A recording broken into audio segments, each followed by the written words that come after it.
We continue now at the top of Daf Yomi Gemara in Meseches Bava Basra. This is Bava Basra Daf 90b. On the previous summit, Shmuel said that a city, if it wants to add on to its standard measures, it cannot add on more than 1/6. And the Gemara asked, what's the reason for Shmuel? And the Gemara said Shmuel found a pasuk in Yechezkel and he darshan the pasuk. The pasuk in Yechezkel says that a moneh is 60 shkolim. And so the Gemara now continues and asks, moneh masan v'arboin hav, is it really true that a moneh is 240 dinar? 60 shkolim is 240 dinar. Is that really true? And the Rashbam explains, moneh masan v'arboin hav, is it really true that a moneh is 240 dinar? B'tzmiya, the Gemara is asking this as a question. V'chi have ha-moneh shishim shkolim, is it really true that a moneh is 60 shekel? Dahainu masan v'arboin dinar, which is a total of 240 dinar. Shah shekel dalet dinar, because a shekel is 4 dinar, so you're going to multiply by 4. Is that really true? V'kai malon, but we've established moneh chafei sloim, that actually a moneh is 25 sloim. Dahainu meya zuzeh, which is actually a total of 100 zuz, not 240 zuz. Kedamin levasula masayim ulal moneh moneh, like we say in Meseches ksubis, we say this idea, we say ulal moneh moneh, and that's the amount. And so again, the question is, why is it saying in this pasuk that it's 240 when it's really 100 zuz? And the Gemara says, shma minat zlos. Rather, you see from here, you see from this pasuk in Yechezkel 3 things. Shma minat moneh shel kodesh kafel haya. First of all, you see that the moneh of hektish was actually double a regular moneh. So regular moneh is 100 zuz. The moneh of kodesh would have started off at 200 zuz.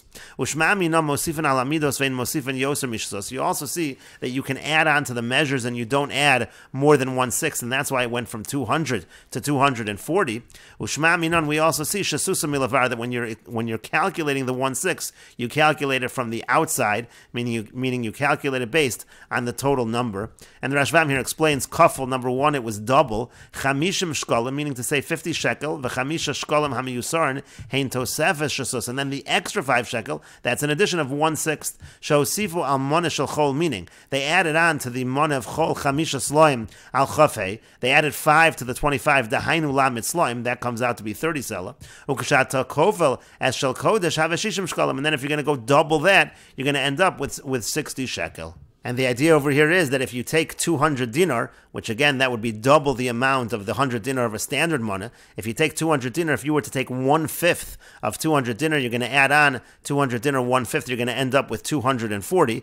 And if you take 1/6 of 240, that actually equals 40. That's the 40 that you just added on. That's the idea that it is shasusa milavar. You're calculating based on the total. You take 1/6 of the total, which is 240. That's going to be 40 that you're adding on to the 200. And the point of the Gemara again is to say that just like we find in this pasuk in Yechezkel that when they added on to the measures, they're adding on 1/6. So Shmuel says in general, when the city is going to add on to its standard measures, it should not add on more than 1/6. And the Gemara continues, Bava bar Shmuel taken kaila bar tulasa kvizi. Bava bar Shmuel, he instituted a new measure which was 3 kviz, which is the same as 3 lug. Now the issue is there already was a measure that was the equivalent of 2 lug. So Amruleh, so they said to him, V'amar Shmuel, didn't Shmuel say, Ein mosifin al amidos yoser mishasus, you're not allowed to add on to the measures more than 1/6 if we already have a measure of 2 lug, and now you're making a measure of 3 lug, that's an addition of more than 1/6.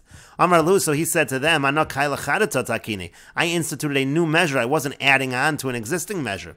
Shadri lepumbedisa, he sent this message to Pumbedisa velo kablua. They didn't accept it, they said you're still not allowed to do that, but Shadri lepapunya v'kiblua, they sent the same to Papunya, and they did accept it, they said you can make a new measure. V'karule, and they called this new measure Ruz Papa, they called it the measure of Papa. And the Gemara continues, Tanu Rabbanon, the rabbis taught, Otzre Peiros, those who hoard produce, Umalve Beribis, those who lend with interest, Umaktine Efa, those who make the measure smaller, Umafkie Sharim, and those who cause the prices to go higher. Aleyan Akasav Omer, about them the pasuk says, Lemor Masa Yavar HaChodesh, the people say, when is the Chodesh, when is the new moon going to pass? V'nashbira Shever, and then we will be able to sell our produce. V'hashabbos, and when will Shabbos be over? V'niftach habar, we'll be able to put forth our grain. Lahaktin efa, we'll be able to make the measure smaller. Lahagdil shekel, and make the shekel greater. La'aves mozne mirma, and we'll have corrupt balances. Uchsiv, and it's written, Nishba Hashem begon Yaakov, Hashem takes an oath, Emeshkach lenetzach kol maaseim, if I'll ever forget what they were doing,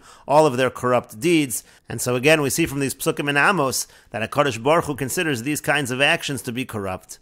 And the Gemara continues, Otzrei Peiros, it said again, the hoarders of produce, Kagon Man, for example, who are we talking about? Amar Rabbi Yochanan says, Kagon Shabtai Otzar Peiros, it's like Shabtai who used to hoard the produce, and again he did this in order to charge higher prices. And the Gemara continues, Avua de Shmuel Mazvin Luhula Peiri Betara Charfa, Ketara Charfa. The father of Shmuel, he would sell produce at the early time of the season when the prices were low, and he would sell it at that low price. And Shmuel Berei, Shmuel, his son, Ma'ashi Lepeiri, he would delay in terms of selling his produce. So Mazvin Luhu Betara Afli, he would sell it at the time of the season, in the later time of the season when the prices were usually higher, but Ketara Charfa, but he would sell it for the price of the earlier part of the season of the lower price. And so it seemed as though Shmuel was doing something better. He was selling it at a time when it should have been a higher price for a lower amount. However, Shalchu Mitam, however, they sent from there, Tava Diaba Midebra. What the father is doing is actually better than what the son is doing. My time, what's the reason? Tara du Ravach. It's because once the prices are eased, they are eased. Meaning to say, the fact that Shmuel's father was releasing the produce early, so that caused there to be an ample supply and it keeps the prices low. Whereas if you delay selling the produce, essentially hoarding the produce, that in general causes the prices to go up, and once they go up, it's difficult for the prices to come down.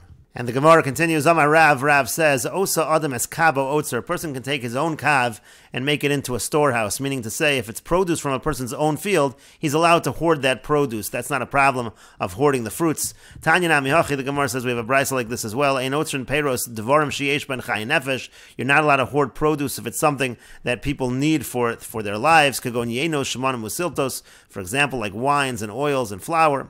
Avol Tavlin, but when we're talking about spices, Kamono Pilpilin, like cumin and pepper, mutter, so then already it's mutter to hoard that. And Bamed Devar Mamurim, and when is all of this true? That's if a person is buying from the marketplace and hoarding it in that fashion.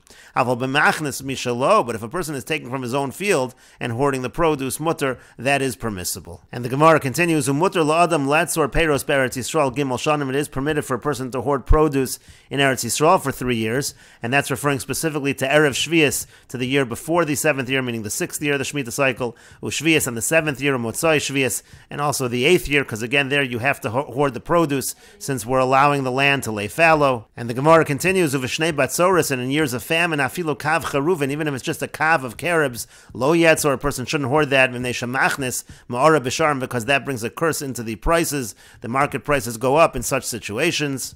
And the Gemara continues, Amar le Rabbi Yossi Rabbi Chanina lepuga shamei. Rabbi Yossi Rabbi Chanina said to Puga, his servant, Pok atzar li peirei shalosh shanim, go and hoard for me produce for 3 years. Again, Erev Shvius or Shvius and Motzai Shvius. The 6th year of the Shemitah cycle, the 7th year of the Shemitah cycle, and the 8th year of the Shemitah cycle. And the Gemara continues, Tanu Rabban, and the rabbis taught, Ein motzian peiros me'eretz Yisrael, a person is not allowed to export produce from Eretz Yisrael, Devarim sheyesh ben chayin nefesh, again, if it's things that are needed for basic sustenance, Kagon yeno shmanim usiltos, for example, wines and oils and flour.